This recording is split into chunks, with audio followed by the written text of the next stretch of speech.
श्री गोवर्धन नाथ की जय हो। श्री गोकुलनाथ जी विरचित श्री हरिराय जी महाप्रभु जी प्रणीत 252 वैष्णवन की वार्ता में आज वार्ता क्रमांक 41 अब श्री गुसाई जी को सेवक अदना एक गरीब ब्राह्मण मथुरा जी में रहतो तिनकी वार्ता को भाव कहत है।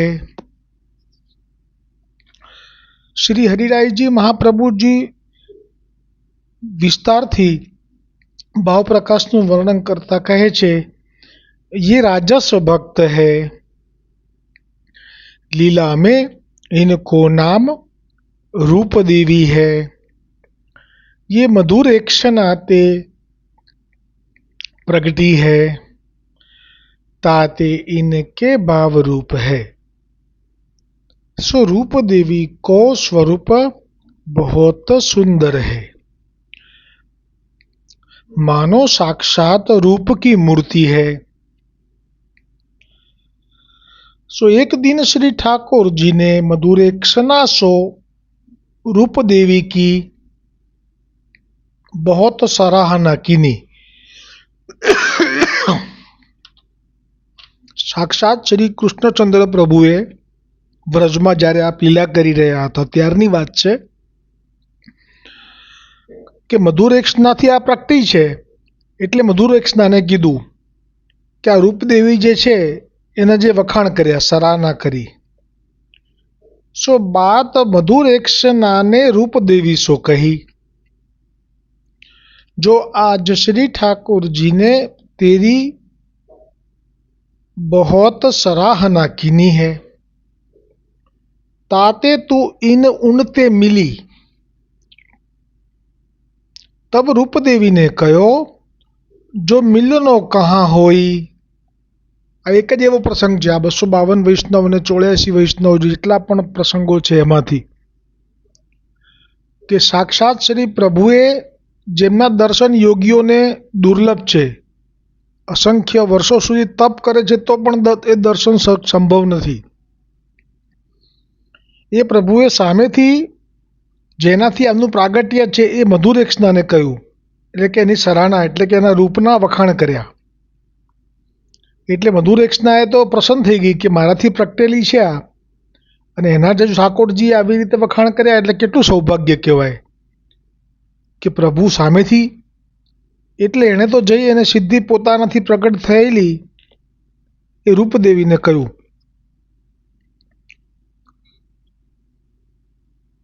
જઈને કે આજે શ્રી ઠાકોરજીએ તારી બહુ સરાહના કરી, તેથી તું તેમને મળ, આપને મળ। ત્યારે રૂપદેવીએ કહી દીધું કે મળવું કેવી રીતે થઈ શકે। આ એક જ એવો પ્રસંગ કહું છું ને, અદ્ભુત। પ્રભુને મળવા માટેનો અવસર લોકો શોધે તો મળે નહીં। અહીંયા સામેથી આપે યાદ કરી તો દોડીને જાય, બીજું કોઈ હોય તો, પણ એણે એમ કીધું કે મળવાનું કેવી રીતે સંભવ થાય। सो तो हों कछु जानती नहीं, और श्री ठाकुर जी को कछु काम होइगो तो आप ही ते मिलेंगे। એટલે હવે તો અહીંયા સમજાય છે કે એને જે છે એ અહંકાર છે। ત્યાં સુધી કહી દીધું જેનાથી પ્રાગટ્ય છે એ મધુરેક્ષનાને કે જો શ્રી ઠાકોરજીને કંઈ કામ હશે મારાથી તો એ સામેથી મને મળશે, તારે વચ્ચે મને કહેવાની ક્યાં જરૂર હતી। આવો જવાબ। तब श्री ठाकुर जी यह बात सुने, आ बात पहुंची गई श्री ठाकुर जी पासे, मधुरेक्षनाए ज करी हशे। पाछे काम दूतिका सहचरीसो श्री ठाकुर जी कहे, जो तू रूप देवी को समुझाई के यहाँ ले आओ। आ कामदूतिका એટલે આ જે રીતે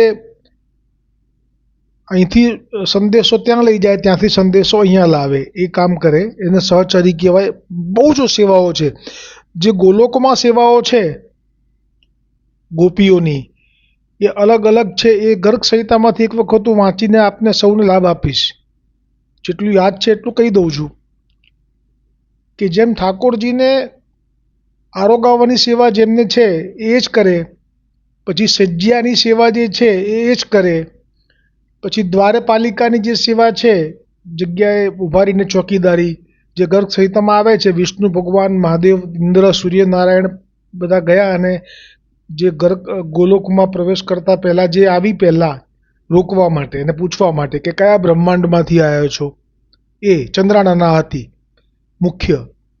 તો એ દ્વારપાલિકા એ જે છે એ ત્યાં રક્ષામાં હોય. પછી જે રાસ થતો હોય, જે ભૂતલ પર જ્યારે પ્રગટ થયા ત્યારે, તો એ અસંખ્ય ગોપીજનો હોય જે આ જ કામ કરે, જે રોકી રાખે, કોઈ અજાણ્યો પુરુષ પ્રવેશ ના કરી શકે, એટલી બધી સામર્થ્યવાન.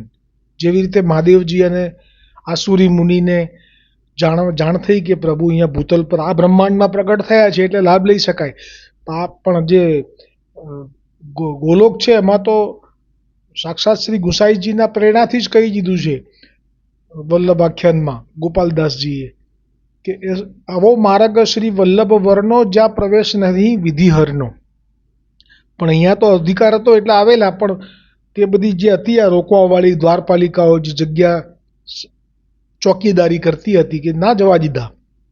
ત્યાં માનસરોવરમાં સ્નાન કરાવી, ગોપી રૂપ પ્રાપ્ત કરાવી, પછી જવા દીધા. પછી તો નિકુંજની સંવારવાવાળી ગોપીઓ જુદી હોય. હવે આવી જે સેવાઓ છે એમાં કંઈ પાર ના આવે, પણ છતાંય મુખ્ય બીજી હજી 8, 10, 15 સેવાઓ ગોપિકાઓની કઈ કઈ હોઈ શકે એ બધું વર્ણન હું ક્યારેક લઈશ ગર્ગ સંહિતામાંથી. અત્યારે સમયમાં એવું છે કે અત્યારે આ જે કામદૂતિકા છે એનાથી એ વાત મેં કાઢી. તો કામદૂતિકાનું કામ જ આ, એટલે રૂપદેવી કો સમજાઈ કે યહાં લે આવું. બોલો, આ પ્રભુએ તો જો કૃપાનો પાર નથી. પાછે કામદૂતિકા સહચરી સો श्री ठाकुर जी कहे जो तू रूप देवी को समुझाई के यहाँ ले आऊं, मैं यहाँ बैठ्यो हूं. तब कामदूतिका रूप देवी के पास आई. सो रूप देवी भेद यह बात को समझ गई.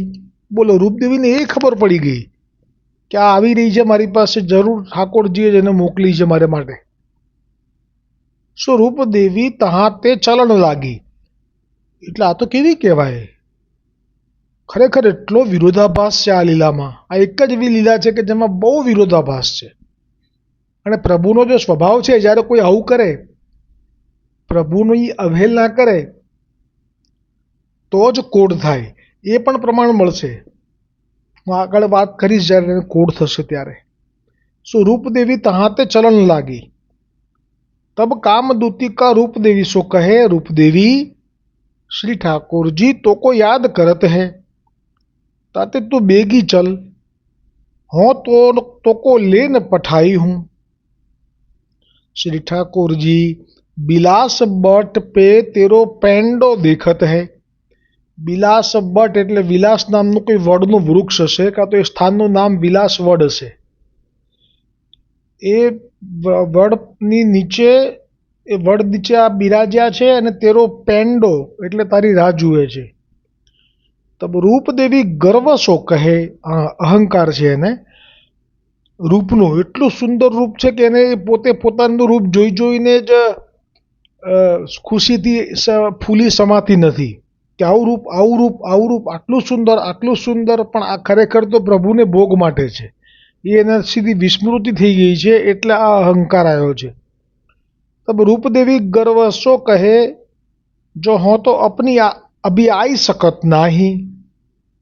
કહી દીધું એણે, દોડીને જ આગળ ચાલવા લાગી, પણ પેલીને તો આજ્ઞા હતી એટલે દોડીને એ પણ આગળ સુધી આવી ગઈ. એના સુધી એને કહી દીધું અમે જે કહેવાનું કીધું હતું એ, કે ઠાકોરજી આ જગ્યાએ તારી રાહ જુએ છે. પણ એને ગર્વ હતો એટલે એણે ગર્વથી જ કીધું કે હું તો આવી શકું એમ નથી. ત્યારે તબ કામદૂતી કા કહે, જો તો કો રૂપ કો ગર્વ હૈ. ताते तू श्री ठाकुर जी के बुलाई वे पेहू नाही आवती है, सो ताको फल तू पावेगी।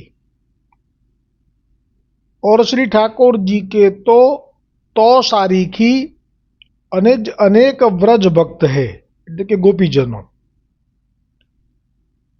એટલે આ જો અહીંયા શ્રાપ જે થવાનો છે, આ અદના ગરીબ બ્રાહ્મણ કોડ વાળો જે પ્રગટ થયો છે કે કોડ પાછળથી નીકળી છે, જે હોય તે, પણ આ એની પૂર્વ ભૂમિકા તૈયાર થઈ ગઈ, કેમ કે આ કામદૂતિકાના શબ્દો છે કે તાકો ફલ તું પાવેગી और कहीं और श्री ठाकुर जी के तो सारीखी એટલે કે તારા જેવી તો અનેક ગોપીજનો છે, जो सदा मिलीवे को चाह करती है, જે મળવા માટે લાલાયિત રહે છે। यह कही कामदूती का श्री ठाकुर जी पास आई कहे जो महाराज, वह तो आवती नाही।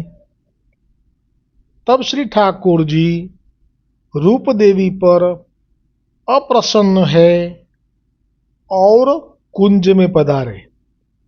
હવે શ્રી ઠાકોરજી એ જે રૂપદેવી છે એની ઉપર અપ્રસન્ન થયા અને બીજી કુંજમાં આપ ચાલ્યા ગયા। અપ્રસન્ન થયા એનો અર્થ કે હવે એમને વિસ્મૃતિ આવશે આ જીવની। सो रूपदेवी रूप को गर्व करी अपराध कियो, ता अपराध ते यह भूतल पे आई। એટલે હવે ઠાકોરજીએ એના માટેનો જે ભાવ હતો એ મનમાંથી વિસ્મૃત કર્યો, કાઢી નાખ્યો, કેમ કે એને નથી જ ગમતું તો એની પાસે હવે કંઈ ના મોકલાય બીજા કોઈને। હવે એને જેમ મારા પ્રત્યે કંઈ છે જ નહીં તો પછી એને હું ભૂલું, તો જ્યારે પ્રભુ ભૂલી જાય પછી એનું પતન થાય। सो मथुरा जी में एक ब्राह्मण के जन्म लियो। मथुराમાં જ વ્રજમાં જ એક બ્રાહ્મણના ઘરે, વહ બ્રાહ્મણ ગરીબ હતો। जब याको लरिका बरस 14 को भयो, तब वह मर्यो। એટલે કે આ જે બ્રાહ્મણ જન્મ્યો દૈવી, એનો પિતા આ પોતે 14 વર્ષનો થયો ત્યારે પિતા મર્યો। પાછે यह लरिका भिक्षा मागी अपनो निर्वाह करण लाग्यो।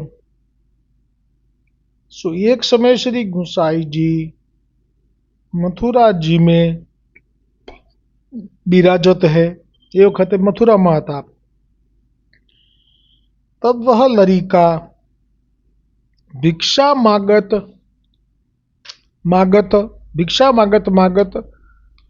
श्री गुसाई जी के डेरा पे आयो। गुसाई जी नो जो मुकाम હતો મથુરામાં તે વખતે આ બિરાજી રહ્યા હતા એટલે એમનો મુકામ હતો। આ ઘરની વાત નથી, સદગરા કાયમ રહેવાયા એ નથી। આ તો પ્રભુની પ્રેરણાથી આવ્યો, કારણ કે દૈવી જીવોને પાછા લઈ જવા માટે તો આપનું પ્રાગટ્ય છે, એટલે પ્રભુની જ પ્રેરણાથી આવ્યો ત્યાં સુધી। तब श्री गुसाई जी वाको गरीब जानी अपने श्री हस्त सो महाप्रसाद दियो। गरीब जानी के तो नहीं, देवी जीव जानी। सो या लरिका ने खायो। बाळक ज छे नानो, 14 वर्षनो छे। सो खात ही या की बुद्धि फिरी।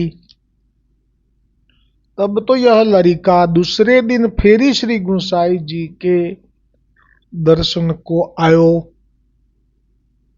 सो दर्शन करी यह श्री गुसाई जी सो विनंती कियो, जो महाराज हाँ गरीब ब्राह्मण हूँ, ताते कृपा करी मोको अपनो सेवक कीजिए। मैंने काल ही महाप्रसाद लियो, ताते यह ज्ञान भयो। એટલે મહાપ્રસાદ લેતા જ એને સમજાઈ ગયું કે હું દૈવી જીવ છું અને આ અમારા ઈષ્ટ છે। એટલે કહ્યું કે તાતે અબ હો આપ मैंने काल ही महाप्रसाद लियो, ताते यह ज्ञान भयो, जो आप पूर्ण पुरुषोत्तम हो। बोलो ये पण ज्ञान થઈ ગયું કે આ કૃષ્ણચંદ્ર છે દ્વિજ તનમાં। ताते अब हो आपकी सरनी आयो हूँ। तो श्री गुसाई जी वाको दैवी जीव जानी सरनी लिए। पाछे कछुक दिन अपनी पास राखी मार्ग की प्रणालिका सिद्धांत आदि सब સમજાયો। જો કેવું થાય છે લીલામાં ઠાકોરજીની સાથે છે, ઠાકોરજી એને બોલાવવા માટે પહેલાં તો મધુરેક્ષરાને કહે છે, પણ પછી પણ નથી માનતી। પછી આ કામદૂતિકાને મોકલે છે, ત્યારે તો ચાલવા લાગે છે અને ચાલતા ચાલતા જ કહે છે કે એમને હશે કંઈક કામ તો આવશે મારી પાસે અને ટાઈમ નથી મારી પાસે। અને એ અહંકાર કરે છે એટલે પ્રભુ કોઈ દિવસ કોઈની ઉપર જબરજસ્તી ન કરે, એ પ્રભુ ના કહેવાય। એટલે પ્રભુ તો પ્રેમના ભૂખ્યા છે, પણ અહીંયા અભાવ લાગ્યો અથવા તો ગર્વ દેખાયો એટલે આપે આપના ચિત્તમાંથી એનું સ્થાન કાઢ્યું। એટલે સીધી ભૂતલ પર એક ગરીબ ઘરમાં જન્મી, 14 વર્ષ સુધી આવી રીતે જીવન જીવી ભિક્ષા માગીને, અને અત્યારે શ્રી ગુસાઈજીથી જાણ્યું કે ના, છેવટે તો આ ઠાકોરજીના દર્શન કરી ચૂકેલી છે। ભલે અહંકાર છે પણ દર્શન તો કરી ચૂકી છે ને, એટલે દર્શન થઈ ચૂક્યા છે જેને પ્રત્યક્ષ, એમના માટે આ લીલાનો પ્રાગટ્ય છે। દર્શન નથી થયેલા, હજી નવા છે, જેમ કે મીરાબાઈ નવી હતી, એના દર્શન હમણાં જ થયા પહેલી વખત, જ્યારે આને તો લીલામાં દર્શન થયેલા છે। એટલે લીલામાં જે હતા છૂટા પડ્યા છે એમનું પ્રાગટ્ય છે। એને કેવી કૃપા કે એને શરણે તો લીધો, સામે ચાલીને પ્રસાદ આપવો પડ્યો, કેમ કે એને શું ખબર પડશે કે ગુસાઈજી કોણ છે એમ। તો સામે ચાલીને પ્રસાદ આપ્યો અને એ પ્રસાદ લેતા જ એને ખબર પડી ગઈ કે ના, હવે મારે અમે શરણે જઈશું તો જ મારો ઉદ્ધાર, બાકી તો મારું જીવન આ જ ચાલ્યા કરશે। પુનરપી જનનમ પુનરપી મરણમ પુનરપી જનની જઠરે શયનમ, એટલે કે ગર્ભવાસ થાય, જન્મ થાય, ગર્ભવાસ થાય, મૃત્યુ થાય, જન્મ થાય, આ ચક્કર જ ચાલશે જો હું અહીંયા અત્યારે શરણે નહીં જઉં તો। અને આ પ્રસાદ લીધા પછી એ પણ ખબર પડી કે આપ પૂરણ પુરુષોત્તમ હો, ताते अब हो आपकी सरणी आयो हूँ। तब श्री गुसाई जी वाको दैवी जीव जानी सरणी लिए।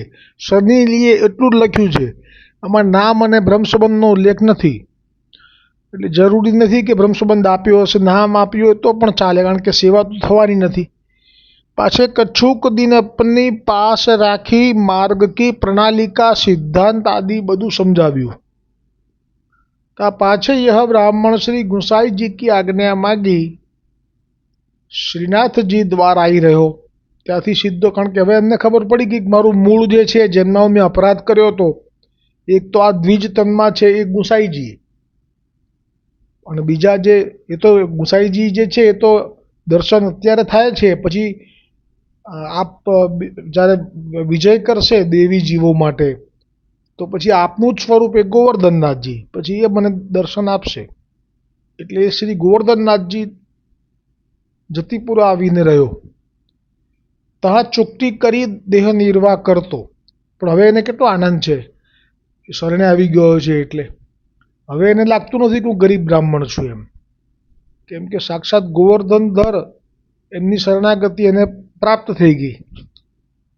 જहाँ ભગવદ વાર્તા હોય ત્યાં સુનવે જાતો। જો આ વૈષ્ણવનું એક આ વિશિષ્ટ લક્ષણ છે કે એને માથે સેવા નથી, તો એ કે પછી બીજી લૌકિક પ્રપંચની વાતોમાં એને મન ના લાગે। હવે દૈવી જીવને પ્રપંચમાં મન ના લાગે, એટલે જાણી લીધું કે ભગવદ વાર્તા 84-252 વૈષ્ણવની કે ઠાકોરજીની નિકુંજની વાર્તાઓ ક્યાં થાય છે એ જાણીને ત્યાં બેસી જાય, ચૂંટી ભિક્ષા લઈ, સિદ્ધ કરી, મનોમન ભોગ ધરી લે, મહાપ્રસાદ લે અને સીધો ભગવદ વાર્તામાં બેસી જાય। આ દૈવી જીવોના નિત્ય નિર્વાણના ક્ષણોનું વર્ણન છે। હવે શ્રી ગોકુલનાથજી કૃપા કરી વાર્તા પ્રસંગ એકનું દર્શન કરાવે છે। સો ભગવદ ઈચ્છા સો एक समय या ब्राह्मण के शरीर में कोड निकस्यो। આ એવી લીલા છે કે જેમાં સેવક થયા પછી, એ પહેલાં કશું નહોતું, એને કંચન જેવી કાયા હતી, એટલે કે લૌકિકને જેવો દેહ મળ્યો હોય એવો દેહ હતો, વ્યવસ્થિત, કોઈ એને કોડ નહીં, નામ નિશાન નહીં। પણ હવે જે અપરાધ કર્યો છે એનું ફળ ભોગવે એટલે છુટકારો થાય, એટલે એના શરીરમાંથી એકદમ જ કોડ નીકળ્યો, આખું શરીર એનું કોડથી સફેદ થઈ ગયું થોડાક જ વખતમાં. ભાવ પ્રકાશમાં કહે છે, કાહે તે ઇનને લીલા મેં રૂપ કો ગર્વ કિયો હે, તાતે કોડ નીકળ્યો. હવે ખરેખર આ જે શબ્દ વાક્ય છે હરિરાયજીનું કે રૂપનો ગર્વ કર્યો છે એટલે કોડ નીકળ્યો, તો આમ તો રૂપનો ગર્વ તો ઘણા બધાથી થયો હશે, પણ કોડનું કારણ તો મારી પાસે આ 252માંથી જ જે પેલી વાર્તા છે 84મી, એમાં આ બંધ બેસતું બેસે છે. એટલે કહી શકું કે ગર્વ તો છે જ. આ હરિરાયજી એટલે આ મહાપ્રભુજી જ છે કે ગર્વ કર્યો એટલે તો કોડ થયો, પણ છતાં એક સચોટ બીજું કારણ પણ એટલું સ્પષ્ટ મને પ્રાપ્ત થાય છે કે જે 84મી વાર્તામાં શ્રી ગુસાઈજીના એ સેવક જે રામલલ્લાના દર્શન કરવા માટે અયોધ્યા નીકળ્યા 500 વર્ષ પહેલાં, અને પછી જે ગુસાઈજીથી આજ્ઞા લઈને ગયા અને ગુસાઈજીએ કહ્યું કે હા અમારા ગોવર્ધનનાથજી તો બધાના મનોરથ પૂરા કરે છે, તો ગર્ગ સંહિતામાં જ વર્ણન છે જ્યારે ઇન્દ્રથી બ્રહ્માજીએ વાછરડાઓનું અને ગ્વાલ બાળકોનું અપહરણ કરી અને પછી 1 વર્ષ પછી જાણ્યું કે આ તો જે વાછરડાને હું હરી લાવ્યો અને બાળકોને, તો આ બીજા અહીંયા કેવી રીતે આવ્યા, તો જાણ્યું કે આ તો આ પ્રભુએ જ આ બધું આટલા બધા રૂપ લીધા, એટલે એ ભ્રમિત થઈ ગયા, શરણે આવ્યા. અને એમાં જે સ્તુતિ કરી છે એમાં કહ્યું છે કે આપ પૂર્ણ પુરુષોત્તમ છો, સમગ્ર બ્રહ્માંડોના આપ અધિપતિ છો, અને જે આપની સેવા એ તો ભગવાન વિષ્ણુ અને નરનારાયણ પણ ઈચ્છે છે. આ જે સ્તુતિ છે બ્રહ્માજીની એનું આ પ્રમાણ છે કે શ્રી ગુસાઈજીએ આપના સેવકને કહ્યું કે હા તમે અયોધ્યા જાઓ અને રામલલ્લાના દર્શન કરો, તો આપ પૂર્ણ પુરુષોત્તમ છે. અને આપના વચનથી એક અવસર ઊભો થયો ભગવાન વિષ્ણુથી પ્રગટ થયેલા અંશ અવતાર વિષ્ણુના રામચંદ્ર ભગવાનને કે આજે શ્રી ગુસાઈજીના જો વચન છે તો હું સિદ્ધ કરી દઉં.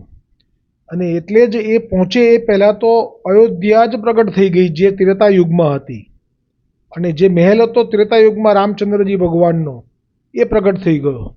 એટલે એમ પણ કહી શકાય કે અત્યારે આ લીલા ત્યાં પણ ચાલુ છે, એ લીલામાં સીધો પ્રવેશ કર્યો. આ પણ એક ભાવ સ્પષ્ટ થાય છે, કેમ કે નથી દેખાતું એ આપણી, જેમ કે ગઈકાલે નંદાલયની જે લીલા આવી જેમાં એ 3 રાત્રિ રહ્યો, તો એ રહ્યો જ છે. 3 રાત્રિ સાથે ભોજન પણ લીધું છે, ગાયો ચરાઈ છે, તો એ સાચી જ લીલા છે, પણ આપણા માટે અગોચર છે. જેવી રીતે ગર્ગ સંહિતામાં એ પણ આવે છે જ્યારે યુદ્ધ પર્વ આવે છે ત્યારે કે રાજસૂય યજ્ઞ કરવા માટે નીકળ્યા ભગવાન શ્રી દ્વારિકાધીશજીના પ્રપૌત્ર પ્રદ્યુમનજી પૌત્ર, તો તે વખતે લંકા 5000 વર્ષ પહેલાં, હવે લંકા તો ત્રેતાયુગથી છે, રામજીના વખતથી છે કે એનથી પહેલાંની છે, હા એનથી પહેલાંની છે, પણ એ પછી હવે જે દ્વાપર છે, જે ઠાકોરજી આ દ્વારિકાધીશજીએ પ્રગટ થઈને જે પોતાના પૌત્રથી આખા બ્રહ્માંડ આખા પૃથ્વીને જીતવા નીકળ્યા, તો ગર્ગ સંહિતામાં એ વર્ણન છે કે ત્યાં લંકા હતી, એમાં વિભીષણ રાજ કરે છે અત્યારે. અને એ વિભીષણને પ્રદ્યુમનજીએ તીરમાં જે નિયમ છે રાજસૂય યજ્ઞમાં કે ક્યાં તો તમે શરણે આવો ને ક્યાં તો યુદ્ધ કરો, તો એ જે સંદેશો ગયો અને વિભીષણજીએ વાંચ્યું કે આ તો અમારા ભગવાન રામ જ અત્યારે ભગવાન શ્રી કૃષ્ણ થઈને આવ્યા છે, અને એમનો જ પૌત્ર એટલે આપ જ છે, આત્મા જ છે, એટલે એમના પુત્ર છે, પૌત્ર પ્રદ્યુમન એટલે પુત્ર, હા એમના આત્મા જ છે, સાક્ષાત ભગવાન પોતે જ છે, એમની સાથે યુદ્ધ કેમ કરી શકાય. આ વિભીષણજીનો ભાવ થયો અને એમણે શરણાગતિ સ્વીકારી લીધી. તો તે વખતે લંકા હતી, તો એનો અર્થ એમ કે લંકા નથી, એવું નથી. લંકા તો ત્યાં જ છે પણ અગોચર થઈ ગઈ. જેમ નંદાલયની લીલામાં અત્યારે જે મહેલ છે એ અગોચર છે, એવી રીતે અયોધ્યામાં પણ એ મહેલ છે લીલા થઈ રહી છે, અગોચર છે. એવી રીતે પંઢરપુરના વિઠ્ઠલનાથ, તો એમની જે દર્શનની વાત આવશે એ પ્રસંગ એમનો આવશે જ્યારે પેલા વિધાતાના લેખને બદલી નાખે છે પેલો વૈષ્ણવ, એ વૈષ્ણવને પંઢરીનાથના ઐશ્વર્યયુક્ત દર્શન કરવાનો તાપ થયો તો એમને પ્રત્યક્ષ દર્શન થયા પંઢરીનાથના, કે જે ઐશ્વર્ય એટલે જેમ દ્વારિકાધીશ જે સોનાની દ્વારિકામાં બિરાજતા હતા, તો એવી રીતે આ પંઢરપુરમાં જે વિઠ્ઠલનાથજી મહેલમાં બિરાજે છે એનું ઐશ્વર્ય બધું દર્શન થયું એમને. અને એમણે તો પેલા બીજાને પણ કરાવડાવ્યું, એક રાજા હતો એને પણ. તો આ બધું અગોચર છે, એ અધિકાર ના હોય એમને, પણ અધિકાર થઈ જાય છે. તો આવી રીતે એ રામના દરબારમાં અંદર જ સીધો ગયો અને રામજીના દર્શન કર્યા. આપણે મૂળ પ્રસંગ પર આવીએ તો કોડનું કારણ કહી રહ્યો છું કે રામજીના દર્શન થયા પછી એને એમ થયું કે ના, આ તો મેં પૂર્ણ પુરુષોત્તમ ગોવર્ધનનાથજીને છોડીને અહીંયા શું કરવા આવ્યો, કેમ કે દર્શનમાં સ્વરૂપમાં ફેર છે. પૂર્ણ પુરુષોત્તમ એવો રસ છે કે પ્રાપ્ત થયા પછી જીવ ક્યારે પણ બીજે એને રુચિ ના થાય અથવા તો રસ પ્રગટ ના થાય, એટલે એને અવહેલના કરી અને પૂઠ ફેરવી અને તે ક્ષણે એને કોડ થયો. આ પ્રમાણ છે કે સ્વરૂપની અવહેલના નહીં થવી જોઈએ. જે અત્યારે ઉપર મધુરેક્ષનાએ પણ કીધું, કામદૂતિકાએ પણ કીધું વ્રજમાં કે તને બોલાવે છે, પણ અવહેલના કરી એટલે એનું જે ફળ છે એ ભૂતલ પર શરણે આવ્યા પછી પ્રગટ થયું અને શરીરમાં કોડ થયો.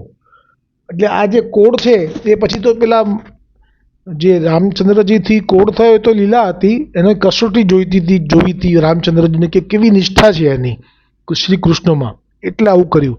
અને પછી કહ્યું કે જો તે અમારી અવહેલના કરી, દર્શન માટે તો તું આવ્યો તાપ કરીને વ્રજથી, પણ અમારા દર્શન કર્યા પછી તે પૂઠ કરી અને તારું આ વર્તન એ ચોખ્ખું દેખાતું હતું કે તું અમારી અવહેલના કરી રહ્યો છે, એટલે તને કોડ થયો છે. એટલે અવહેલના એ ભાવ સમજવા માટે જ આ પ્રસંગ લીધો મેં, કે ઠાકોરજીને અવહેલના થાય તો પણ કોડ થાય. અને પછી એ વૈષ્ણવે તો નિષ્ઠા કહી દીધી કે મને તો વ્રજ છોડીને અહીંયા આવવું, એ મને એવું લાગે છે કે મારા શરીરમાં કોડ નહીં, માત્ર કોડ ના થવો જોઈએ, પણ મારા શરીરમાં કીડા પડવા જોઈએ. અને રામજી ખડખડા હસી પડ્યા અને કહ્યું કે ધન્ય છે તારા આશ્રયને અને તારી આસક્તિને. અને પછી જેવું હતું એના કરતાં પણ સુંદર દેહ કરીને એને મોકલ્યો. અહીંયા પણ કૃપા થશે, પણ એક વખત તો ફળ ભોગવવું પડે છે. ને તેથી અહીંયા હવે જે કોડ નીકળ્યો છે પછી શું થશે એ લીલા આવતીકાલે આવશે. સાથે આવતીકાલે આ પ્રસંગ પૂરો થશે, અધૂરો રહેલો પ્રસંગ આવતીકાલે પૂરો થશે. શ્રી હરિરાયજી મહાપ્રભુજી રચિત શિક્ષાપત્ર 18મું, એમાં ગઈકાલે 11-12 જે શ્લોક હતા એનું વિવેચન મને થયું કે કરવું જરૂરી, એટલે 13મો શ્લોક રહ્યો એ. ને આજના પણ 14 અને 15 બે સાથે આવશે, તે ત્રણેય શ્લોકનું શબ્દાર્થ લઈશ. ગઈકાલનો બાકી હતો તે 13મો શ્લોક છે. શ્રીમદાચાર્ય માર્ગેણ ન્યાયેપી શ્રીમદાચાર્ય માર્ગેણ નાન્યેનાપી કદાચન ન કલ્પિત પ્રકારેણ ન દુર્ભાવ સમન્યવાત નયાત. શબ્દાર્થ: સેવા કરવી તે પણ શ્રી મહાપ્રભુજી વલ્લભાચાર્યજીએ તત્વદીપ નિબંધના સર્વનિર્ણય પ્રકરણમાં જે પ્રકાર નિરૂપણ કર્યો છે તે પ્રકારે કરવી, કદાપી અન્ય માર્ગની રીતિથી સ્વકલ્પિત પ્રકારથી તેમજ દુર્ભાવનાથી સેવા ન કરવી. સેવાના માટે કેવી રીતે કરવી એના ઉપર આપે શબ્દાર્થમાં શ્રી હરિરાયજીએ જે કહ્યું તેનું વિવેચન જરૂર વાંચવું જ જોઈએ, તો જ સમજાશે. તો ભલે વિવેચન લઈશું. વૈષ્ણવે સેવા શ્રી મહાપ્રભુજી વલ્લભાચાર્યજીના પુષ્ટિ માર્ગની રીતિથી કરવી, કદાચ ભૂલે ચૂકે અન્ય માર્ગની રીતિથી કદાપી ન કરવી, તેમજ પોતાના મનથી કલ્પિત પ્રકારે પણ સેવા ના કરવી. આમાં દ્રષ્ટાંત લેવું હોય તો માધવ કાશ્મીરી પંડિત જે હતા એ અન્ય માર્ગ એટલે મર્યાદા માર્ગે રીતિથી એમના ઘરમાં સેવા પહેલાં થતી જ હતી, પણ એ પ્રકારથી પુષ્ટિ માર્ગમાં આવ્યા પછી ન કરાય, એટલે એમનાથી જે ભૂલ થઈ કે મર્યાદા માર્ગમાં જે સેવા થતી એમાં એ જે ઠાકોરજી જ્યારે સજ્જા ઉપર પોઢે પહેલાં એની પર ફૂલની ચાદર બિછાવવામાં આવતી. આ જે પ્રકાર છે એ મૂળ લીલાનો છે વૃંદાવનમાં, ઠાકોરજી પોડે ત્યારે ગ્રીષ્મ ઋતુમાં. પણ એ પ્રકારનો ઉલ્લેખ પુષ્ટિ માર્ગમાં નથી.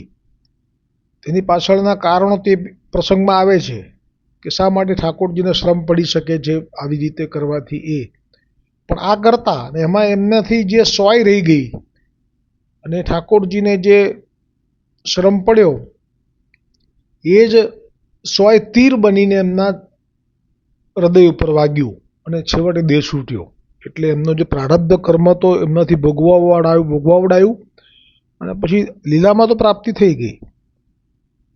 એટલે આનો ભાવ આ સમજવાનો. અન્ય માર્ગ એટલે મર્યાદા માર્ગ કે બીજા કોઈ પણ માર્ગની રીતિ પ્રમાણે આપણા માર્ગમાં ના આવે એમ કહેવા માગે છે. પણ એવું નથી કહેવા માગતા કે જે કીધું છે એ પ્રમાણે કરવું જ પડે.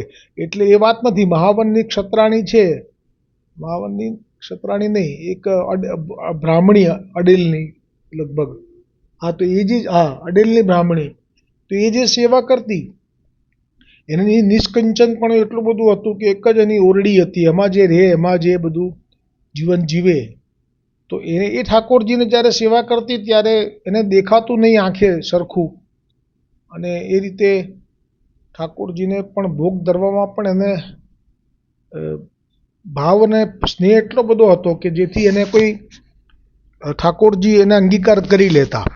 એટલે રીતિ પ્રમાણે જે જારીજી આવવા જોઈએ એ નથી ધરી શકતી. એટલે કુંજો રાખેલો, એટલે ઠાકોરજી જરૂર આમાંથી જળ લેશે જ. એક શ્રદ્ધા વિશ્વાસ પોતાના ઠાકોરજી પર હતો.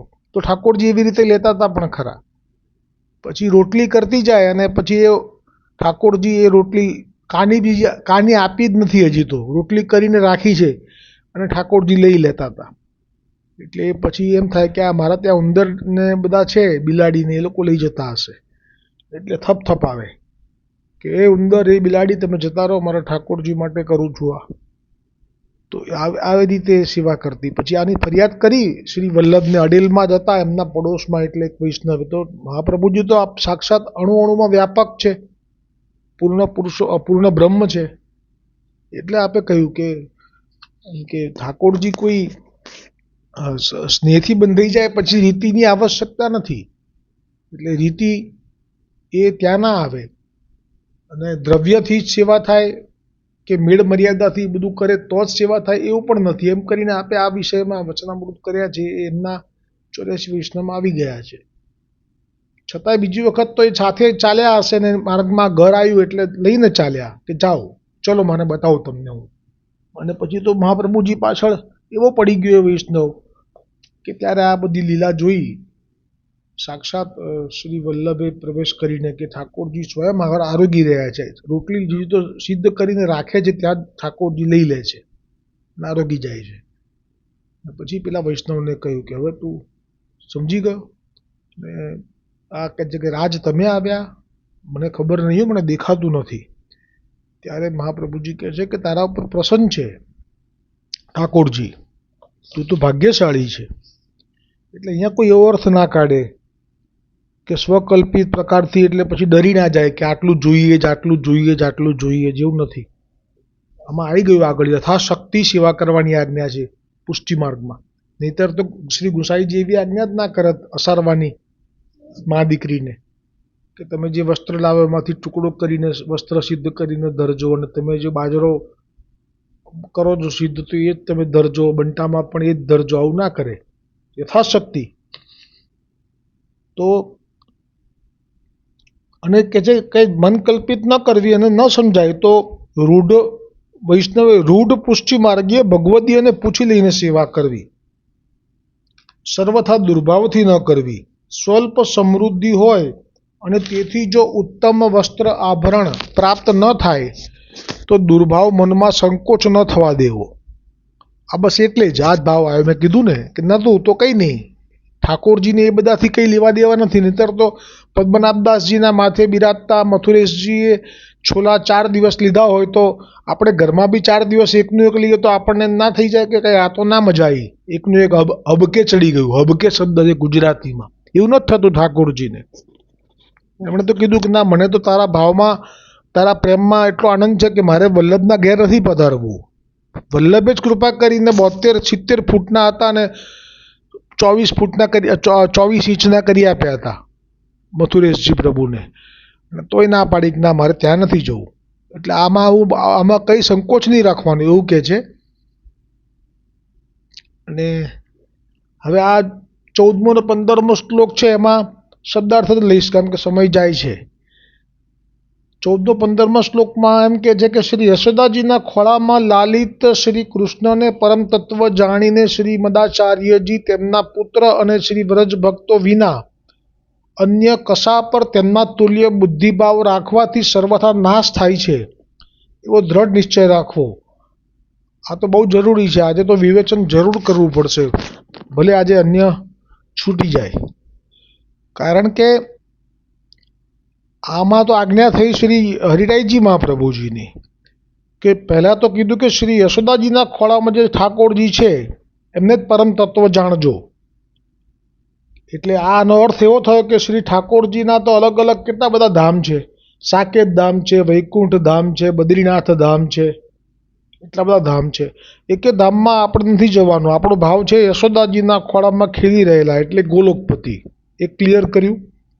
પછી કહ્યું શ્રી મદાચાર્યજી એટલે કે મહાપ્રભુજી વલ્લભાચાર્યજી, તેમના પુત્ર એટલે કે મહાપ્રભુજી વલ્લભાચાર્યજીના પુત્ર શ્રી વિઠ્ઠલનાથજી અને શ્રી વ્રજ ભક્તો એટલે કે ગોપીજનો તેમના વિના અન્ય કશા ઉપર તેમના તુલ્ય બુદ્ધિભાવ રાખવાથી સર્વથા નાશ થાય છે એવો દ્રઢ નિશ્ચય રાખવો.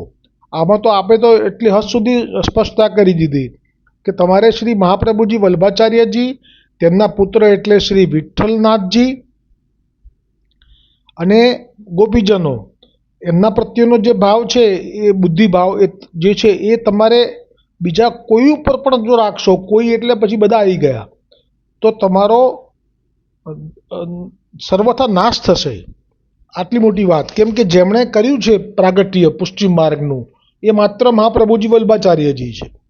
અને એટલા માટે જ કાલ ઉઠીને આપને પણ ત્યારે ખબર હશે હરિરાયજી મહાપ્રભુજીને કે આવું બની શકે છે કે આપની જે સૃષ્ટિ પ્રગટ થવાની છે આપ જાણે છે ને કે આ સ્મયાપહ નામ છે ને વૈષ્ણવો, તમે આજે 108 નામ છે એમાં ખાસ આપ વાંચજો કે મહાપ્રભુજી વલ્લભાચાર્યજી એ સ્વામિનીજી છે અને આપના સ્વામિનીજી જે લીલામાં છે અને આત્માથી જે સૃષ્ટિ પ્રગટ થઈ છે, જે કોટી કોટી યુથો જેમ કે લલિતાજી અને વિશાખાજી તો મુખ્ય છે, પણ એ પછી એમનાથી જે યુથો પ્રગટ થયા છે એમાંથી વલ્લભકુલ બાલકોનું પ્રાગટ્ય છે. એટલે વલ્લભકુલ બાલકને વલ્લભ વલ્લભ કહીએ છીએ આપણે, ત્યાં એટલો મોટો ગૂંચવાડો ઊભો થાય છે કે એમાં આજનો આ અર્થ બહુ સ્પષ્ટ છે. અને એવું નથી કે હું કહું છું કે પુત્ર એટલે ખાલી વિઠ્ઠલનાથજી. આ તો હવે શ્રી ગોપેશ્વરજી કહે છે. શું કહે છે કે વૈષ્ણવ ભગવત સેવા કરે અને નીચેના 4 પદાર્થોને પરમ તત્વ જાણે. એક તો શ્રી યશોદાજીના ખોળામાં ખીલી રહેલા શ્રી કૃષ્ણ, બીજું શ્રી મહાપ્રભુજી વલ્લભાચાર્યજી આપ, ત્રીજું તેમના પુત્ર શ્રી વિઠ્ઠલનાથજી શ્રી ગુસાઈજી. આ સ્પષ્ટતા કરી દીધી. અને ચોથું આપણા સ્વામિનીજી વ્રજ ભક્તો એટલે ગોપીજનો. આ 4 પરમ તત્વ પુષ્ટિ માર્ગમાં છે. આ 4 તત્વને વિશે અલૌકિક ભાવ છે. જેવું સન્માન, જેવું દૈન્ય રાખીએ તેવું અન્ય લૌકિક પદાર્થો વિશે કદાપી ન રાખવું.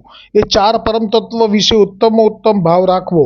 તેમને ત્યજીને લૌકિકમાં ઉત્તમોત્તમ ભાવ રાખનારને અસુર જાણવો. હવે આ ઘણો વિસ્તાર છે. આમાં મીરાબાઈનું દ્રષ્ટાંત પણ લીધેલું છે કે રામદાસજીએ વલ્લભના ગુણ ગાયા તો મીરાબાઈએ કીધું કે ના, ઠાકોરજીના ગાઓ, અને રામદાસજીએ ગુસ્સો કરીને જે શબ્દો વાપર્યા આ બધું જ તમારે વાંચવું જોઈએ. બીજું ચિત્ત સ્વામી બિરબલને ત્યાં ગયા રહેવા માટે અને જે પદ ગાયું ઠાકોર શ્રી ગુસાઈજી માટે.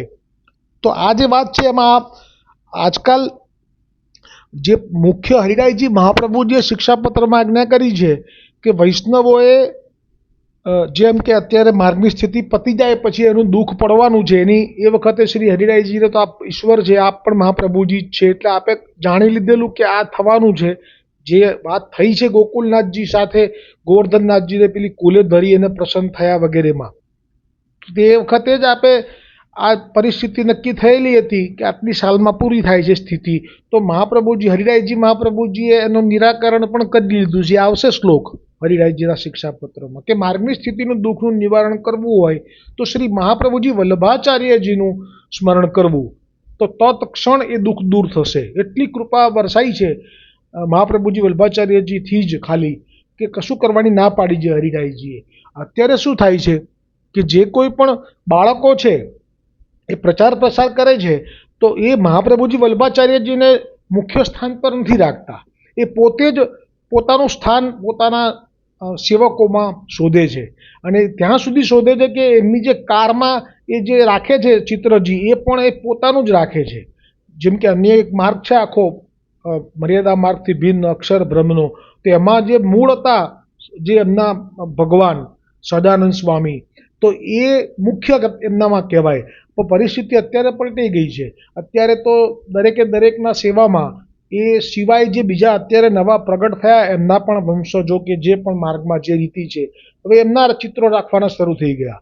તો આમાં તો પરિસ્થિતિ વિપરીત થઈ. એટલે શિક્ષાપત્રનો સત્સંગ જરૂરી, કે મૂળ તમે ચૂકી જશો એટલે તો કહ્યું કે તમે મૂળમાં સિંચન કરશો એટલે બધા જ સિંચિત થઈ જશે. એટલે મૂળ કોણ છે તો કે કલ્પ ધ્રુમ ફળ્યો, શ્રી વલ્લભ કલ્પ ધ્રુમ ફળ્યો, ફલ લાગ્યો વિઠ્ઠલેશ, અને શાખા સબ બાલક ભયે. તો શાખા પણ પુષ્ટ થઈ જાય. તમે વલ્લભનું સ્મરણ કરો મહાપ્રભુજીનું, એટલે તમારા જે વલ્લભકુલ ગુરુ છે એમને તો ઓટોમેટિકલી પોષણ થઈ ગયું, ત્યાં પહોંચી ગઈ તમારી પ્રાર્થના. પણ તમે એમનું સ્મરણ કરો, ઘરમાં ચિત્રજી રાખો, સેવામાં પણ એમનું ચિત્રજી રાખવા લાગો, અને કારમાં પણ એમનું જ ચિત્રજી રાખવા લાગો તમારા વલ્લભકુલ ગુરુનું, તો હવે આ તો મૂળ વિસ્મરાઈ જાય છે. મહાપ્રભુજીથી જ માર્ગ નિશ્ચિતિના દુઃખનું નિવારણ હરિરાયજીએ આજ્ઞા કરી છે. હરિરાયજી એવી આજ્ઞા નથી કરી કે તમારા જે વલ્લભ બ્રહ્મસંબંધ દાતા ગુરુ છે એમનાથી માર્ગ નિશ્ચિતિનું દુઃખ જશે, એવી આજ્ઞા નથી કરી. એટલે આજેનું વિવેચન જરૂર વાંચજો. હવે આપણે સર્વોત્તમજીમાં જે નામ ગઈકાલનું અધૂરું હતું, ચતુર્વર્ગ વિશારદાય નમઃ, એ નામની ટીકાનું આજે 6-8 મિનિટનું વર્ણન છે. ભલે આજે 50 મિનિટ થાય તો ક્ષમા કરજો.